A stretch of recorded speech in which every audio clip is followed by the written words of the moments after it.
In today's video, I'm going to teach you how to create a form on GetResponse. If you find this useful, consider subscribing and liking the video. Now let's dive right in. Creating a form is one of the fundamental steps in building your email marketing strategy, and GetResponse makes this process quite straightforward. Whether you're looking to collect email addresses, gather feedback, or engage your audience, a well-designed form can help you achieve your goals. First, you'll want to log into your GetResponse account. If you don't have one yet, it's super easy to sign up.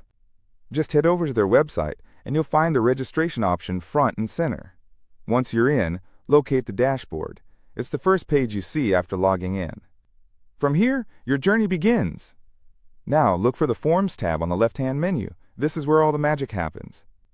Click on Forms, and you'll be guided to a new page that showcases all the forms you've created in the past. Or, if you're just getting started, it might be blank. Don't worry, that's about to change. Next, click on the button that says Create Form, or simply Create. The exact wording might change slightly depending on software updates, but you'll find it easily enough. Once you click that button, GetResponse will present you with various form templates to choose from. These templates are designed with different purposes in mind. Take a moment to browse through the options. You'll notice forms for different occasions, such as newsletter signups or event registrations. Pick the template that resonates with your purpose best. Don't be shy to experiment with different designs. Use the ones that match your brand image. After selecting a template, you will enter the form editor. This is the fun part. Here, you can customize your form with different styles, fields, and content. Start by heading to the left sidebar where you will see adjustable field options. You can add fields like name, email address, phone number, or any custom questions you might have. For instance, if you're looking to gather more information about your subscribers, click on Add Field and choose the type of fields you want. You might want to include a drop-down menu for options, or maybe a simple open text box. It's all about gathering the right data to help you connect with your audience effectively. Now make sure to personalize the fields by clicking on each one and stating what information you'd like to gather. Also, consider marking which fields are required so that users know exactly what information they need to provide. Design is also essential in compelling forms. After you're happy with the fields you've created, take a moment to adjust the design.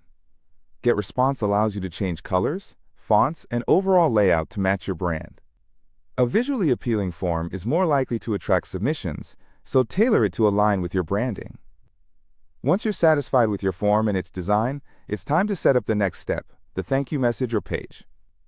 When someone fills out your form, you want to thank them for their submission. Under the Settings section, navigate to the Confirmation Messages settings.